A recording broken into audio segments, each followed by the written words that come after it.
A French peasant girl was milking cows when she heard voices telling her to save France. It was 1429.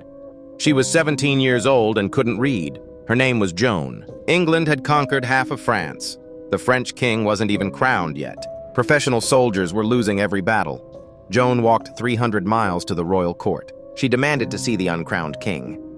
The guards laughed at her. She waited 11 days until they finally let her in. Charles VII tested her by hiding among his courtiers in disguise. Joan walked straight to him, called him king before anyone else did. He gave her armor, troops, and one chance. The English were sieging Orleans, the key to central France. Joan rode to the front lines wearing white armor, carrying a banner instead of a sword. When an arrow pierced her shoulder during the assault, she pulled it out herself and kept fighting. The French soldiers, who'd been losing for decades, suddenly believed they could win. Orleans was liberated in 9 days.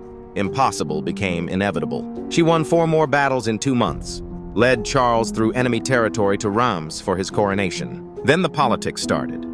The king's advisors grew jealous, stopped sending her reinforcements. She was captured by Burgundian allies of England during a skirmish, sold to the English for 10,000 francs. They put her on trial for witchcraft and heresy. 70 church officials interrogated her for months. She defended herself without a lawyer, uneducated but unshakable. When they asked if she was in God's grace, she gave a brilliant answer that even her enemies admitted. They burned her anyway.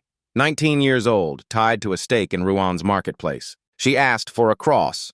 An English soldier made one from sticks. 25 years later, the church retried her case, declared her a martyr and eventually a saint. France won the war she started. A teenage farm girl defeated the greatest military power in Europe. Not with strategy, with belief so fierce it became contagious.